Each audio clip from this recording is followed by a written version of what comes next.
ဒီနေ့ခေတ်မှာတရားဓမ္မတွေကိုအားထုတ်ကြတယ်တရားအားထုတ်တဲ့အခါမှာသမထကျင့်စဉ်နဲ့ဝိပဿနာကျင့်စဉ်ဆိုပြီးတော့ကျင့်စဉ်နှစ်ခုရှိ technique ခေါ်တယ်ပေါ့ကမ္မထံဘာဝနာရဲ့ technique နှစ်မျိုးရှိတယ်ပေါ့အဲ့ဒီနှစ်မျိုးကိုခွဲခြားသိထားဖို့လိုတယ်ပေါ့သမထကျင့်စဉ်ဆိုတာဘယ်လိုဟာကိုပြောတာလဲလို့ဆိုရင်ကိုယ်စိတ်လေးကိုအာယုံတစ်ခုပေါ်မှာတည်ငြိမ်အောင်ကြိုးစားတာတည်ငြိမ်အောင်ထားနိုင်ဖို့ကြိုးစားတာတည်ငြိမ်အောင်ထားတဲ့နည်းစနစ်ပါဒါသမထကျင့်စဉ်လို့ခေါ်တယ်သမထတမာတိရဖို့အတွက်အဓိကထားပြီးတော့အထောက်အရကျင့်စဉ်တစ်မျိုးဖြစ်တယ်ပေါ့ဥပမာမဲ့မိမိတဏ္ဍာမှာ24နာရီလုံးလုံးရှူသွင်းရှိုက်ထုတ်နေတဲ့ထွက်လေဝင်လေလေးကိုအာယုံပြုတ်ပြီးတော့ထိတဲ့နေရာလေးမှာအာယုံစိုက်ထားပြီးဒီထွက်လေဝင်လေလေးကိုရှုနေမယ်ဆိုလို့ရှိရင်စိတ်ကလေးဟာဒီအာယုံလေးပေါ်ကနေတခြားမပြောင်းတော့ပဲနဲ့နောက်ဆုံးဒီအာယုံလေးဟာနမိတ်လို့ခေါ်တဲ့ပုံသဏ္ဍာန်တစ်မျိုးလေးပေါ်ထွန်းလာတတ်တယ်ဆိုပါစို့ထွက်လေဝင်လေရှုနေတဲ့အချိန်လေးမှာစိတ်လေးငြိမ်သွားလို့ရှိရင်ထွက်လေဝင်လေလေးဟာမိဂုတန်းလေးလို့မြင်ရတာရှိတယ်အလင်းရောင်တန်းလေးလို့မြင်ရတာရှိတယ်ပလဲသွယ်လေးလို့ခံစားရတာရှိတယ်အဲ့ဒါလို့မြင်လာပြီဆိုရင်အင်တန်တန်ဖိုးရှိတဲ့နမိတ်တစ်ခုကိုယ်တဏ္ဍာမှာပေါ်လာတယ်လို့ပြောရတယ်အဲ့ဒီနမိတ်ပေါ်မှာဆက်လက်ပြီးတော့စိတ်ကိုတည်ငြိမ်အောင်လုပ်လို့ရှိရင်ပထမဇန်လို့ခေါ်တယ်ဇန်အဆင့်တမာတိကျင့်စဉ်တစ်ခုအောင်မြင်မြင်ရလာနိုင်တယ်ပေါ့အဲ့ဒီဇန်ရလာပြီဒီဇန်နဲ့ပဲခိုင်ခိုင်မာမာဇန်ရလာပြီဆိုလို့ရှိရင်ဒီပုဂ္ဂိုလ်တယောက်ဟာဒီရှေ့ဆက်မကျင့်တဲ့အောင်တော့ဒီဇန်မလျှောဘူးဒီဇန်ဟာတည်မြဲလာပြီအချိန်မီဝင်စားလို့ရလာတဲ့ဇန်ခိုင်မာလာပြီဆိုတဲ့ပုဂ္ဂိုလ်တယောက်ဟာဒီဇန်ကုသိုလ်ကြောင့်ကြံတဲ့ဒါနကောင်းမှုသီလကောင်းမှုတဲ့ဒီကောင်းမှုတွေရဲ့အကျိုးတွေကိုဖြတ်ကျော်ပြီးတော့ဇန်ကုသိုလ်ကြောင့်တည်လို့ရှိရင်သူကဗြဟ္မပြေမှာရောက်ပြီးကဘာချီပြီးတော့အသက်ရှိတဲ့ဘဝရတယ်ပေါ့ဒါကဇန်ကုသိုလ်နော်သမထကျင့်စဉ်နဲ့ကျင့်လို့ရှိရင်အဲ့ဒါမျိုးကိုခေါ်တယ်ဒီကနေ့ဗမာပြည်မှာတော့ပရိလေးစိတ်ထားကိုပဲသမထတို့မန္တန်ရွတ်နေတာတို့သမထတို့ပြောနေတာနော်အဲ့တော့တကယ်အခုသမထကျင့်စဉ်ကိုပေါက်ရောက်အောင်မြင်မြင်ကျင့်လို့ရှိရင်နံပါတ်အရေးအတွက်တွေလှုပ်ဖို့မလိုပါဘူးပရိစိတ်ထားပဲ7400တို့ဘာတို့ဒီလိုအရေးအတွက်တွေနဲ့လှုပ်တာဟာမန္တရတွေရဲ့အတွေးခေါ်တွေတာဖြစ်တယ်ပေါ့အဲ့ဒါတွေနဲ့အတွေးခေါ်တွေနဲ့လှုပ်တာမဟုတ်ဘဲနဲ့စိတ်တည်ငြိမ်မှုတမာတိဖြစ်အောင်ကြိုးစားအထောက်မဲ့ဆိုရင်တမာတိကနေဇန်အဆင့်ရောက်လာပြီဆိုရင်သိရင်ဗြဟ္မပြေထီအောင်ရောက်နိုင်တယ်ပေါ့အဲ့ဒီကနေပြီးတော့သမထကျင့်စဉ်ကနေပြီးတော့ဝိပဿနာကိုပြောင်းလိုက်မယ်ဆိုရင်တော့သူကမက်ဖို့ထီအောင်ရောက်တယ်ကဲတော့ပြောင်းပြီဆိုရင်ဘယ်လိုပြောင်းတာလဲလို့ဆိုရင်ခုနကတမာတိစိတ်ကလေးအာယုံလေးတစ်ခုပေါ်မှာတမာတိစိတ်နဲ့တည်ငြိမ်စွာထားပြီးဘာတွေ့တုံးဆိုတမာတိရဲ့အာယုံကတစ်ခုအဲ့ဒီအာယုံပေါ်မှာဖြစ်ပေါ်နေတဲ့စိတ်အစဉ်ကတစ်ခုနှစ်ခုရှိလာအဲ့ဒီဖြစ်ပေါ်နေတဲ့စိတ်အစဉ်ကိုဉာဏ်ထဲမှာထင်ရှားနေတဲ့စိတ်အစဉ်ပီတိဖြစ်နေရင်ပီတိနော်တွေးတောနေတာဆိုရင်တွေးတောနေမှုဆင်ញင်နေတာဆိုရင်ဆင်ញင်မှုစိတ်ချမ်းသာနေတာဆိုရင်ချမ်းသာမှုတည်ငြိမ်တာဆိုရင်တည်ငြိမ်မှုအာယုံပြုတ်ပြီးတော့ရှုလိုက်ပြီးဆိုတဲ့အခါကျရင်ဝိပဿနာလမ်းကြောင်းပေါ်တက်သွားပြန်ရောသူဝိပဿနာပဲခူးတယ်လို့ခေါ်တယ်အဲ့ဒီတမာတိရပြီးတော့တည်ငြိမ်လာတဲ့သဘာဝတရားလေးပေါ်မှာရှုလိုက်ရင်တမာတိကိုရှုတယ်လို့ခေါ်တယ်ပီတိဖြစ်နေတာကိုကြည့်လို့ရှိရင်ပီတိကိုရှုတယ်လို့ခေါ်တယ်အဲ့ဒီဝိပဿနာလမ်းကြောင်းပေါ်တက်ပြီဆိုရင်ပထမသဘာဝလက္ခဏာကိုရှုပြီးတော့တက်ရတယ်သဘာဝလက္ခဏာဆိုတာဝိတက်ဆိုတဲ့တွေးတောကြံစည်မှုဟာတွေးတောစိတ်ကိုအာယုံပေါ်မှာတင်ပေးတဲ့သဘောရှိတယ်ဒါသူ့ရဲ့သဘာဝဝိสารဆိုတာအာယုံနဲ့စိတ်နဲ့ကွာမသွားအောင်ထိန်းထားတဲ့သဘောရှိတယ်ဒါသူ့ရဲ့သဘာဝပီတိဆိုတာစိတ်ထဲမှာကျဉ်းနှံ့နေတဲ့သဘောရှိတယ်အဲ့ဒါဟာပီတိရဲ့သဘာဝဒုက္ခဆိုတာကိုယ်ရောစိတ်ပါတသိမ့်သိမ့်နဲ့အေးချမ်းမှုကိုပေးနိုင်တဲ့သဘောရှိတယ်ဒါကဒုက္ခရဲ့သဘာဝဧကဂတဆိုတာအာယုံလေးတစ်ခုပေါ်မှာစိတ်ဟာတည်ငြိမ်ပြီးတော့နေသွားတယ်ဒါက ဧကဂတရဲ့သဘာဝအဲ့ဒီသဘာဝလေးတွေကိုကြည့်ပြီးတော့ရှုနိုင်ပြီဆိုရင်ဒါသဘာဝလက္ခဏာကိုမြင်တယ်လို့ခေါ်တယ်သဘာဝလက္ခဏာမြင်တဲ့အချိန်မှာဘာဉာဏ်နေရတော့ဆိုရင်ရုပ်နဲ့နာနဲ့ကွဲပြားတဲ့နာမရူပပရိစ္ဆေဒဉာဏ်ကိုရတယ်အကြောင်းတရားကိုဆင်ញင်နိုင်လာပြီဆိုရင်ပစ္စယပရိက္ခဉာဏ်ကိုရတယ်နာမရူပဉာဏ်နဲ့နာမရူပပရိစ္ဆေဒဉာဏ်နဲ့ပစ္စယပရိက္ခဉာဏ်ကိုကူးပြောင်းပြီးတော့ရရှိသွားပြီဆိုလို့ရှိရင်ဝိပဿနာလမ်းကြောင်းဟာအခြေခံမိသွားပြီလို့ဒီလိုပြောတာနော်သမထကနေဝိပဿနာကူးပြောင်းတဲ့ဤစနစ်ပေါ့အဲ့ဒါလို့ကူးလိုက်တဲ့အခါမှာရှေ့ဆက်ပြီးတော့ဘာတွေကျင့်သွားတော့ဆိုရင်ဒီပိဋိရဲ့သဘာဝတွေဝိတက်ရဲ့သဘာဝတွေဝိสารရဲ့သဘာဝတွေဒုက္ခရဲ့သဘာဝတွေဧကဂတရဲ့သဘာဝတွေကိုဆက်လက်ပြီးတော့ကြည်ရင်နဲ့ဘာတွေဖြစ်လာတော့ဆိုနှစ်သက်မှုဆိုတာလေးဖြစ်ပြီးတော့ပျောက်သွားတာကိုတွေ့ရတယ်ဖြစ်တာကိုလည်းတွေ့ရတယ်ပျောက်သွားတာကိုလည်းတွေ့တယ်ချမ်းသာဆိုတာလည်းပဲစိတ်ထဲမှာချမ်းသာဖြစ်ပေါ်လာတာလည်းတွေ့ရတယ်ပျောက်သွားတာလည်းတွေ့ရတယ်အာယုန်နဲ့စိတ်ကိုဆုံပေးတတ်တဲ့ဝိတက်ဆိုရင်လည်းဆုံပေးမှုဖြစ်လာတာကိုလည်းတွေ့ရတယ်ပျောက်သွားတာကိုလည်းတွေ့ရတယ်အဲ့ဒါလို့ဖြစ်မှုပြက်မှုလေးတွေကိုရှုဆင်ញင်နှိုင်းလာပြီးဆိုရင်ဒါတာမညလက္ခဏာလို့ခေါ်တဲ့အများဆိုင်တဲ့အနိစ္စဒုက္ခအနတ္တဆိုတဲ့အနိစ္စလက္ခဏာကိုရှုမြင်ခြင်းပဲဖြစ်တယ်ပေါ့အဲ့ဒါလို့အနိစ္စလက္ခဏာကိုရှုမြင်နိုင်လာပြီဆိုတဲ့အခါဒါကိုပဲဆက်လက်ရှုတဲ့အခါဖြစ်ခိုက်ကလေးတွေမြင်လာပြီပြက်တဲ့အခိုက်ကလေးတွေမြင်လာပြီဆိုလို့ရှိရင်အဲ့ဒီပုဂ္ဂိုလ်တွေဟာနော်တဘာဝလက္ခဏာကိုဒီတာဝဝလက္ခဏာကိုကျော်လင်ပြီးတော့တာမညလက္ခဏာလို့ဆိုတဲ့အနိစ္စသဘောတရားကို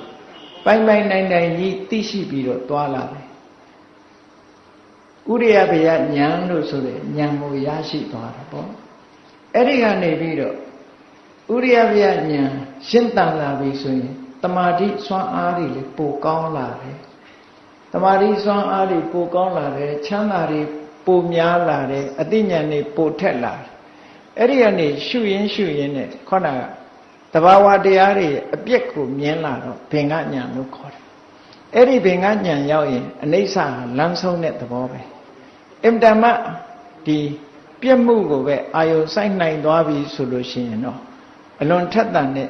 ဝိပဿနာဉာဏ်တစ်ခုရင့်တန်တဲ့ဉာဏ်တစ်ခုရသွားပြီ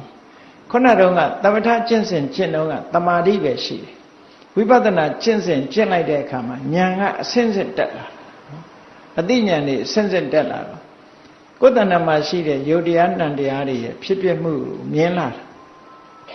နောက်ဆုံးမှာအပြက်ကိုမြင်ပြီးတဲ့အခါဘာဖြစ်လာတော့ဆိုရင်ငါတဏ္ဍာမှာရှိတဲ့ယုတ်တရားနံတရားတွေဟာကြောက်เสียကြီးပါလားလို့သိလာတယ်ဘယဉာဏ်အဲ့ဒါလို့သိလာပြီးနောက်တစ်ဆက်ထပ်ပြီးတော့အသိဉာဏ်တွေတက်လာပြန်တယ်အန္တရာယ်များလိုက်တာလို့မြင်လာတယ်ခဏဘေးရန်အန္တရာယ်တွေများလိုက်တာလို့အာရိနဝညာစိတ်ပြည့်เสียကောင်းတယ်ခြေနှက်เสียတခုမှရှားမတွေ့ဘူးဘယ်တော့ကယုံနာပဲဖြစ်ဖြစ်ခြေနှက်เสียမရှိဘူးလို့မြင်လာတယ်နိဗ္ဗိဒညာဒါကြောင့်မို့ဒီယုံနာတွေကလွတ်ချင်လာတယ်မုံစိတုကမြတညာလွတ်ရလွတ်ကြောင်းလမ်းစာကိုရှာတယ်ပဋိသင်္ခာညာနောက်ဆုံးမှာ